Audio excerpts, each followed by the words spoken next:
Hello, कैसे हैं आप सब। मैं आपका मेंटोर और आप देख रहे हैं लर्निंग विदाउट रूल्स का एक नया और fresh session.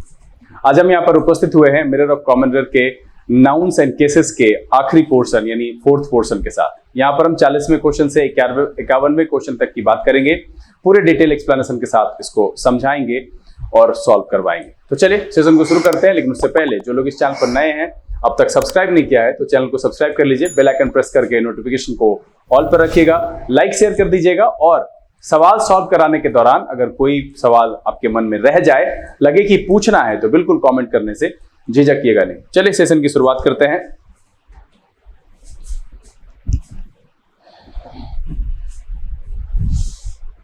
Learning without rules के सेशन में एक बार फिर से आप सबका तहे दिल से स्वागत है। उम्मीद है कि आप सब तैयार होंगे नाउन्स एंड केसेस के इस आखिरी पोर्शन में मौजूद शायद 12 क्वेश्चन है उसको सॉल्व करने के लिए। तो चलिए फटाफट लेते हैं सेशन का पहला सवाल, जो कि 40वां होगा और आपका समय शुरू होता है अब।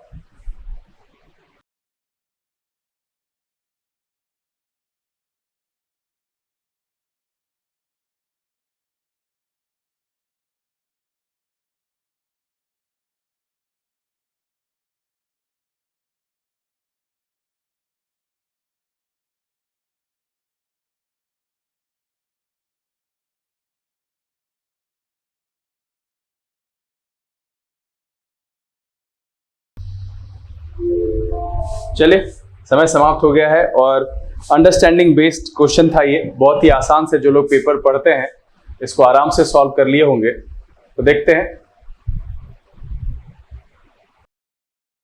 कह रहा है his maid servant behavior is undoubtedly indecent but I don't understand how he tolerates it। अब कह रहा है मेड सर्वेंट बिहेवियर, यहां पर इस तरीके से नहीं लिख सकते हैं, इसको लिखना पड़ेगा क्योंकि मेड सर्वेंट के बिहेवियर की बात कर रहे हैं। यहां होना चाहिए अपोस्ट्रोफी एस, यहां सर्वेंट नहीं।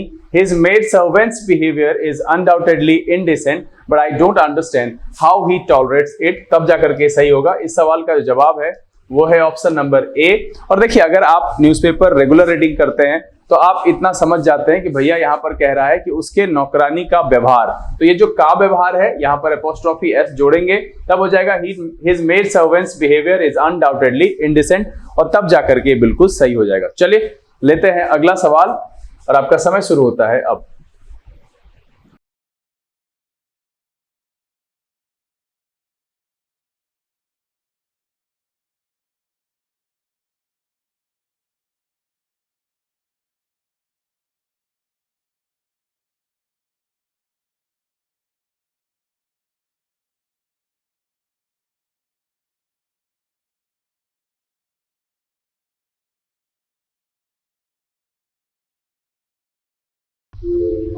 चलिए समय समाप्त हो गया है और आसानी से आपने इसे सॉल्व कर लिया होगा। कह रहा है कि these buildings decoration is not as much impressive as it ought to be. अब देखिए, फिर इस तरीके से लिखना यहाँ पर सही नहीं है, तो आप कहेंगे सर यहाँ पर हम अपोस्ट्रोफी लगाएंगे। तो मैंने इससे पहले के एपिसोड में आपको ये जानकारी दी है कि सामान्यतः निर्जीव पदार्थों के साथ हम अपोस्ट्रोफी एस का प्रयोग नहीं करते हैं, तो यहाँ पर भी अपोस्ट्रोफी एस का प्रयोग नहीं होगा। यह हो जाएगा the decoration of these buildings is not, है ना, decoration of these buildings is not as much. तो यहां पर गड़बड़ी है, इसको उलट करके ठीक करेंगे, ऑफ का प्रयोग करेंगे। इसलिए इस सवाल का भी जवाब है वो है ऑप्शन नंबर ए। चलिए अगला सवाल और आपका समय शुरू होता है अब।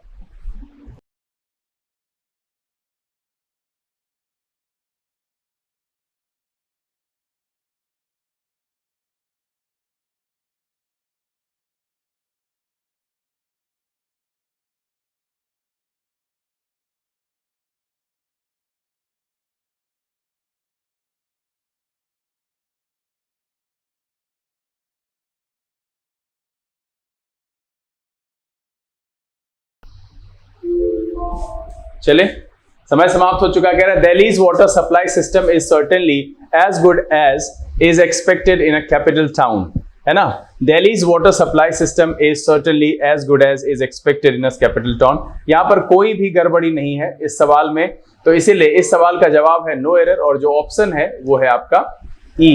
चलिए अगला सवाल लेते हैं और आपका समय शुरू होता है अब।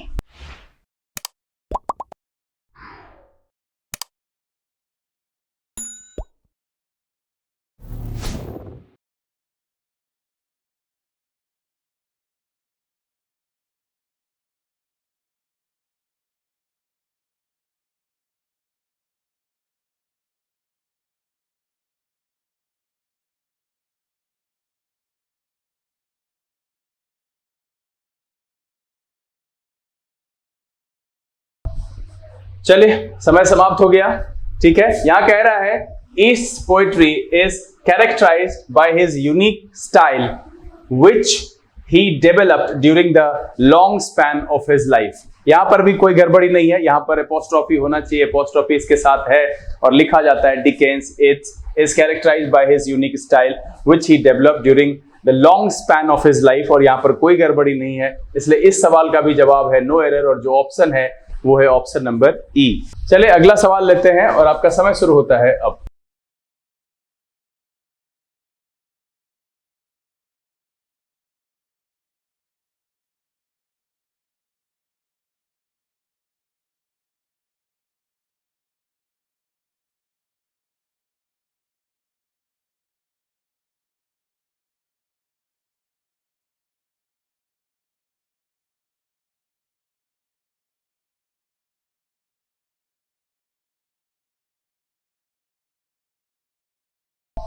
चलिए समय समाप्त हो गया है, उम्मीद है बना लिए होंगे।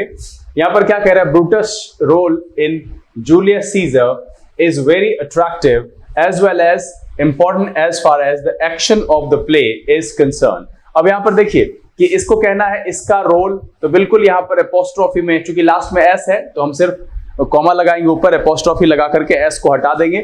तो ब्रूटस रोल जो यहां पर है, हिशिंग साउंड आता है इसमें, लास्ट में जो एस जुड़ता है, गर्ल्स गर्ल्स उस पर एपोस्ट्रोफी लगाएंगे ऐसे करके, GIRLS। यहां बॉयज, तो एपोस्ट्रोफी में लास्ट में जब सिर्फ एस नहीं आता है, एपोस्ट्रोफी आता है, तो हम हिसिंग साउंड लाते हैं। तो यहां पर भी कोई गड़बड़ी नहीं है, तो सवाल का जवाब क्या है, वो है आपका नो एरर, और ऑप्शन जो है वो है ऑप्शन नंबर ई। चलिए अगला सवाल लेते हैं और आपका समय शुरू होता है अब।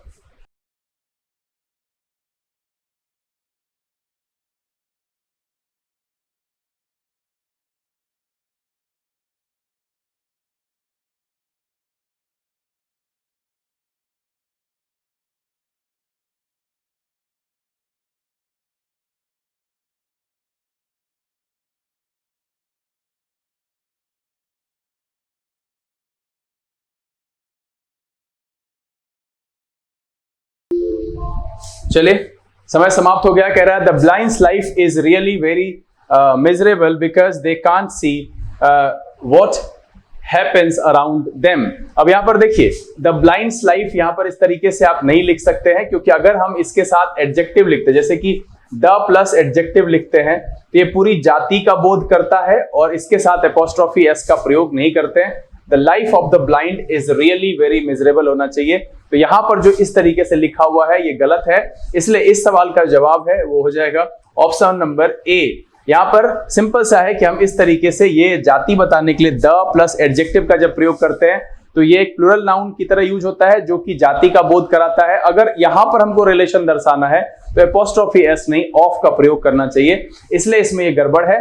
तो इसका जो आंसर हो जाएगा वो हो जाएगा ऑप्शन नंबर ए। चलिए अगला सवाल और आपका समय शुरू होता है अब।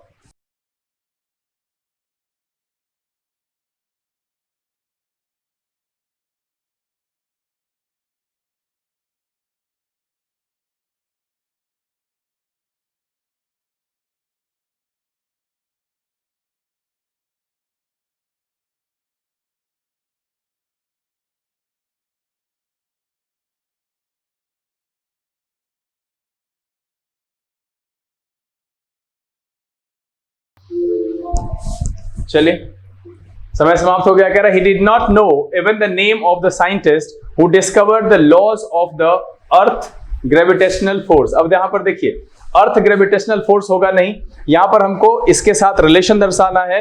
तो देखिए जो भी यूनिवर्स के यूनिवर्सल में डिग्निफाइड ऑब्जेक्ट्स है, जैसे कि अर्थ हो गया, सन हो गया, हेवन हो गया, उसके साथ हम एपोस्ट्रोफी एस का प्रयोग करते हैं। यहां पर होना चाहिए अर्थ ग्रेविटेशनल फोर्स, तब हो जाएगा पृथ्वी का अर्थ होता है, सन्स होता है, हेवंस होता है। तो सिंपल सी बात समझिए कि यहां पर जो है हम इसके साथ क्या करेंगे, एपोस्ट्रोफी का प्रयोग करेंगे, अर्थ ग्रेविटेशनल फोर्स, और बिना एपोस्ट्रोफी के ये गलत है और मीनिंग नहीं देगा।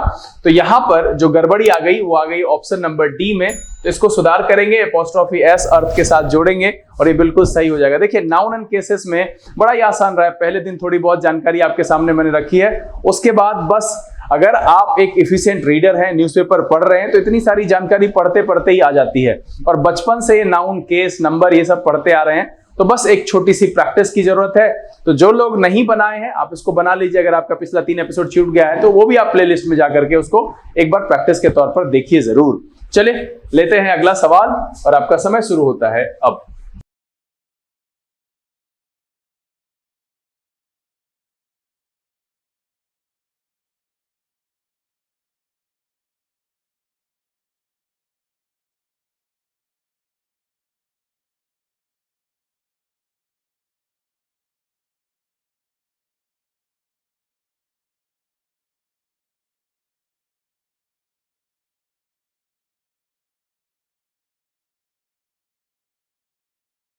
चलिए समय समाप्त हो गया। देखिए क्या कह रहा है, this blades is sharper than any other blades. यहां पर अपोस्ट्रोफी, ये इन्वर्टेड कॉमा है भाई, इसको अपोस्ट्रोफी नहीं समझना। Said the sales representative of the company, है ना। सेल्स रिप्रेजेंटेटिव में क्या कहा, the blades is sharper than any other blades said the sales representative. यहां पर कोई भी गड़बड़ी नहीं है। और जो एक जानकारी है कि कोई भी अगर स्पेस इंडिकेटिंग वर्ड है, जैसे कि लेंथ है, ठीक है, जैसे कि लेंथ है, जैसे कि इसमें देखिए एज है, कहीं पर अगर पॉइंट हो, तो इस सब से पहले, लेंथ से, एज से, पॉइंट से, इससे स्पेस बताने वाले शब्द से पहले अगर कोई नाउन आता है तो इस नाउन पर एपोस्ट्रोफी एस हम जोड़ेंगे। क्या कहा मैंने कि स्पेस बताने वाले शब्द जैसे कि लेंथ हो गया, एज हो गया, पॉइंट हो गया, तो इस तरह के शब्द से पहले जो नाउन आता है उस पर एपोस्ट्रोफी एस लगाया जाता है, जो कि यहां पर लगा हुआ है। तो इसीलिए इस सवाल में कोई भी गड़बड़ी नहीं है। सवाल का जवाब है नो एरर और ऑप्शन क्या है, ई। चलिए अगला सवाल और आपका समय शुरू होता है अब।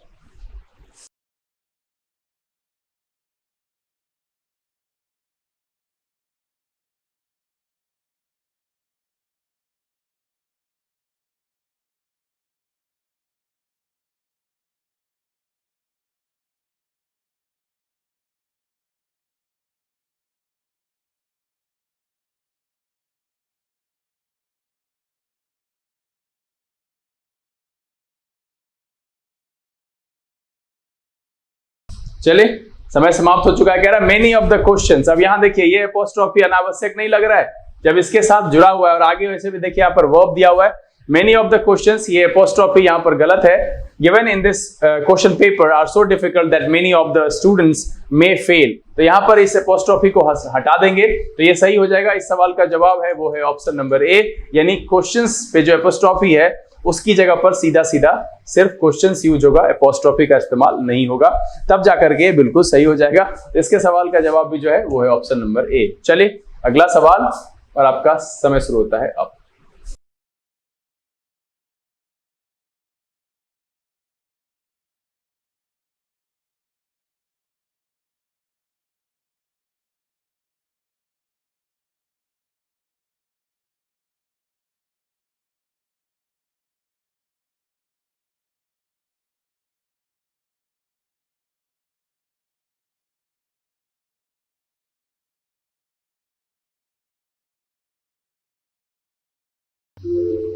चलिए समय समाप्त हो गया। और देखिए अगर एक सिंपल अंडरस्टैंडिंग की बात करें, ऐसे कहा जाता है कि इसके बाद एक फ्रेज है तो इस पर एपोस्ट्रोफी एस जोड़ते हैं। अगर आप इसको ऐसे किसी का ले लीजिए कि एक्स मान लीजिए, राम मान लीजिए, श्याम मान लीजिए, कुछ भी मान लीजिए, तो हमको कहना पड़ेगा कि राम का जो कॉन्स्टिट्यूशनल पावर है ना, तो यहां पर क्या हो जाएगा, इंडियाज पर एपोस्ट्रोफी एस लगाएंगे तब कहेगा the president's of India's constitutional power, क्योंकि हमको बताना है कि ये जो इंसान है उसका कॉन्स्टिट्यूशनल पावर क्या है। प्रेसिडेंट ऑफ इंडिया का कॉन्स्टिट्यूशनल पावर जो है उसकी चर्चा की गई है, तो द प्रेसिडेंट ऑफ इंडियाज होना चाहिए तब जाके। जैसे मैंने कहा कि आप यहाँ मान लो कि राम है, प्रेसिडेंट ऑफ इंडिया की जगह पे राम लिखा हो, तो हमको क्या लिखना पड़ेगा, राम कॉन्स्टिट्यूशनल पावर सही है, नहीं है ना। इसके साथ क्या लगाना पड़ेगा, एपोस्ट्रोफी एस लगाएंगे तब जाके सही होगा कि Ram's constitutional power is limitless but it is the PM who is indeed powerful, तब जाकर के सही होगा। तो इसलिए इस सवाल का जो जवाब है वो है ऑप्शन नंबर ए, इंडिया पर एपोस्ट्रोफी एस जोड़ेंगे तब जाकर के बिल्कुल सही हो जाएगा। चलिए सेकेंड लास्ट क्वेश्चन और आपका समय शुरू होता है अब।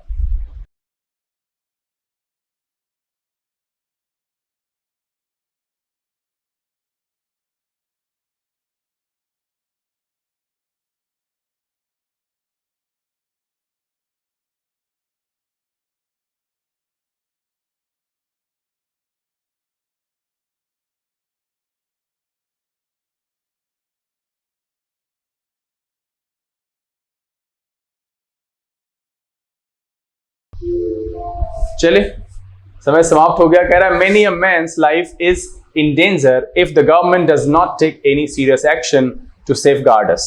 यहाँ पर कोई दिक्कत नहीं है, मेनी अ मैन्स लाइफ है, तो यहाँ पर इसके लिए पुरुष लोगों की जिंदगी की बात की जा रही है, कोई भी गड़बड़ी नहीं है। तो यहाँ पर जो जवाब है वो है नो एरर, जो ऑप्शन है वो है ऑप्शन नंबर ई। बहुत ही आसान होता है और आराम से आप इसको बना सकते हैं। बहुत सारे बच्चे तो कह रहे थे कि पिछले दिन जो सवाल बताया उसमें से बहुत सारे सवाल आए। देखिए ये ऐसा परंपरागत क्वेश्चन है जो एसएससी में सीएचएसएल हो या सीजीएल हो पूछा ही जाता है। इससे घुमा फिरा करके ठीक है नाम बदल देगा, संदर्भ को इधर उधर करेगा, लेकिन भाई नॉर्म्स कहाँ रखेगा, नॉर्म्स वही पूछता है। इसलिए इसका अभ्यास करना जरूरी है और किसी सोर्स से भी कोई क्वेश्चन मिले तो आप उसकी भी प्रैक्टिस कर लीजिए। चलिए आखिरी सवाल और आपका समय शुरू होता है अब।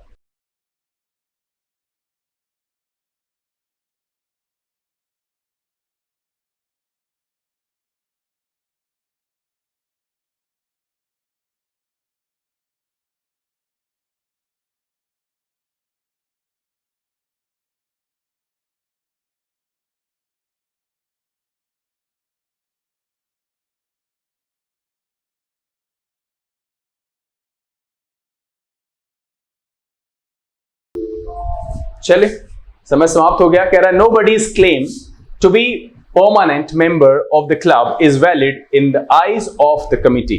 यहां पर भी कोई गड़बड़ी नहीं। कह रहा है nobody's claim to be permanent member of the club is valid in the eyes of the committee। कोई भी गड़बड़ी नहीं है, तो सवाल का जवाब है वो है नो एरर। ऑप्शन क्या है ई। एक बार फिर से देख लें, nobody's claim to be permanent member of the club is valid in the eyes of the committee। यहां पर कोई भी गड़बड़ी नहीं है, जवाब क्या है नो एरर, ऑप्शन है ई। उम्मीद है कि आप सब ने इस सारे 12 क्वेश्चन को आसानी से सॉल्व कर लिया होगा और अच्छे अंक प्राप्त किए होंगे। तो सबसे पहले तो मैं आप सबसे ये कहूंगा कि अपने द्वारा प्राप्त किए गए अंक को कमेंट में लिख करके मुझे बताइए कितना इंप्रूवमेंट हो रहा है। अगर किसी प्रकार की परेशानी रह जाती है, कुछ नहीं समझ में आया, तो बिल्कुल कमेंट में लिख करके आप मुझसे पूछ सकते हैं। बहुत जल्द हम कोशिश करेंगे कि उसका निदान आपके सामने रखें। उम्मीद तो ये है कि ये छोटा सा सेशन आपको पसंद आया होगा। अगर ये वीडियो अच्छा लगा आप इसे लाइक कर दीजिए। अगर आपने अब तक चैनल सब्सक्राइब नहीं किया है तो विचार कीजिए और सब्सक्राइब कर दीजिए। बाकी लाइक शेयर कर दीजिएगा। मैंने पहले भी कहा है कि अगर आपको कुछ पूछना है, कुछ बताना चाहते हैं तो बिल्कुल कमेंट करने से झिझकिएगा नहीं। समय यहाँ से विदा लेने का। बहुत जल्द इसी तरह के इन्फॉर्मेटिव वीडियोस के साथ फिर आपके सामने उपस्थित होंगे। तब तक के लिए आप घर में रहिए, अपना और अपने परिवारजन का ख्याल रखिए, खुश रहिए, मस्त रहिए, लेकिन पढ़ते लिखते जरूर रहिएगा। Learn English without rules season से this is BK Singh signing off. Keep reading, keep practising. Thank you, God bless you.